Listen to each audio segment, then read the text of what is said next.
আসসালামু আলাইকুম দর্শক, আপনারা সবাই কেমন আছেন? আলহামদুলিল্লাহ আমি অনেক ভালো আছি। প্রিয় দর্শক, আজকে চলে গেছিলাম নাটোর জেলার ঐতিহ্যবাহী তেবাড়ি হাটে। আমাদের নাটোর জেলার এটি ঐতিহ্যবাহী অনেক বিখ্যাত হাট তেবাড়ি হাট। এই হাটে অনেক সব কিছুই ধরেন পাওয়া যায়। আজকে মেন উদ্দেশ্য ছিল আজকে যে আমার বাসার যে কবুতর আছে সেই কবুতর বিক্রি করতে গেছিলাম। আপনাদেরকে ভিডিওতে দেখায় না যে আমার বাসায় কবুতর আছে। কবুতর আমার বাসায় অনেক আগে ছিল, কিন্তু আপনার কবুতরগুলো যে বাউরাল বা যে বিলাই, এই বিলাই কারণে বিলাই দুইবার আপনার হুক্কা দিয়েছিল বা ধারানি দিয়েছিল। দুইবার ধারানি দেওয়ার কারণে আপনার যে আমার যে টং আছে বা কবুতরের যে ঘর আছে সেখানে আর কবুতর আপনার যায় না আপনার বিলে আপনার বাচ্চা যে কবুতরের ডিম এগুলো নষ্ট করে দিছিল। বিলাটা এক প্রকারে আপনার কবুতরটা এক প্রকার আপনার ভয় পেয়ে গেছিলো। ভয় পাওয়ার কারণে আপনার যে কবুতর যে আছে এটা ধরেন আর ঘরেও বসে না, বা ডিম দিলেও আপনার ডিমও নষ্ট করে ফেলে। আমাদের চারদিক যেহেতু ঘিরা, তাও আপনার কীভাবে জানি বাউরাল বা আপনার যে বিলাই, এই বিলাই অনেক কবুতরকে অত্যাচার করে। এই জন্য মনে করলাম যে কবুতর যেগুলো আপনার ধরেন ঘরে থাকে না বা এগুলো আপনার খালি খায় বা কোনো ডিম দেয় না বা এগুলো বাসায় থাকে না ওইভাবে, খালি গাছে গাছে থাকে। আপনার রাত হলে কবুতরগুলো গাছে চলে যায়। গাছে চলে যাওয়ার পরে আপনার ঘরেও থাকে না বা ঠিক মতো ইয়া করে না। আমার বাসায় 5 জোড়া কবুতর ছিল। 5 জোড়া কবুতর ছিল ওখান থেকে এখন 2 জোড়া কবুতর আছে, আর 3 জোড়া কবুতর মানুষের বাসায় চলে গেছে।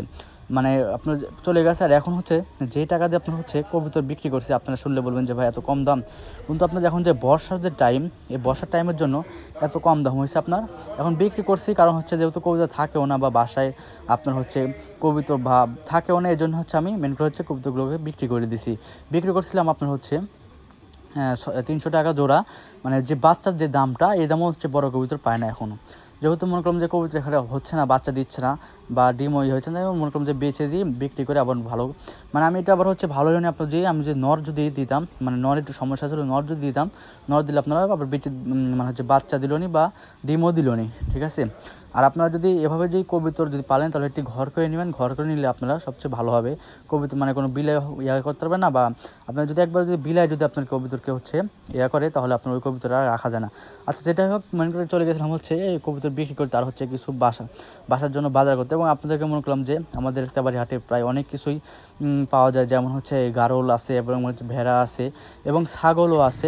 অনেক বাচ্চা যে ছাগলও আছে, সব ছাগলই আপনারা এখানে পাওয়া যায় আমাদের হাটে। কি নাই হাটে সব কিছুই, বা সব সবজি থেকে শুরু করে যা যাবতীয় আমাদের দরকার সব কিছুই আপনার তেবাড়ি হাটে পাওয়া যায়। যেমন ছাগল থেকে বাচ্চা ছাগল, বড় ছাগল, বা আপনার সব ছাগল বা পাঠা অনেক দূর দূরান্ত থেকে নারায়ণগঞ্জ, দিনাজপুর, এখান থেকে আমাদের এই হাটে আসে আপনার ছাগল কিনতে বা আপনার পাঠা কিনতে। এত জনপ্রিয়, আপনারা ইউটিউবে দেখলে বুঝতে পারবেন যে হাটটা আপনার অনেক জনপ্রিয় হাট, যেটা আমাদের এই নাটোর জেলা তেবাড়ি হাট। আর এই হাটটা আপনার বসে প্রতি রবিবারে। এই হাটটা আপনাদের আমাদের এখানে বসে প্রতি রবিবার 10টা থেকে হাটটা বসে শুরু হয়। আপনার এখানে আমি পরে মাছের বাজার চলে গেছিলাম। মনে করলাম যে মাছের বাজারে যে আপনাদেরকে কিছু ভিডিও করে দেখাই। মাছের বাজারে গেছিলাম, মাছের বাজারে আমি কিছু মাছ কিনলাম। ওখান থেকে মাছ কেনার পরে মনে করলাম যে কিছু ভিডিও করে আপনাদেরকে দেখাবো নি, এবং হাটে আপনাদেরকে আগে কোনো ভিডিও দেওয়া হয় নাই। এই জন্যে মূলত আমি ভিডিও করা হাটে যে এখানে আপনার যেমন গরু উঠে, সব রকম যে ইয়াটাই আপনার প্রতি রবিবারে এই হাটে আপনার সব রকম জিনিসই পাওয়া যায়। আর আপনি এই হাটটা প্রায় অনেক আগে থেকে, এই হাটটা প্রায় অনেক আগে থেকে, হাটটা অনেক আগে বড় ছিল। গরুর যে বাজারটা, এই বাজারটা আপনার অনেক বড় ছিল। এখন গরুর বাজারটা একটু কম উঠে, রাজশাহী যেহেতু রবিবারে সিটি হাটের কারণে তেবাড়ি হাটটা আপনার মারে খেয়ে গেছে এক ধরনের। প্রিয় দর্শক, আজকে ভিডিও আমার এই পর্যন্ত। আমার ভিডিও যদি ভালো লাগে আমার সময় পাশে থাকবেন, সাপোর্ট করবেন। এগুলো ভিডিও শেষ করতেছি। আসসালামু আলাইকুম।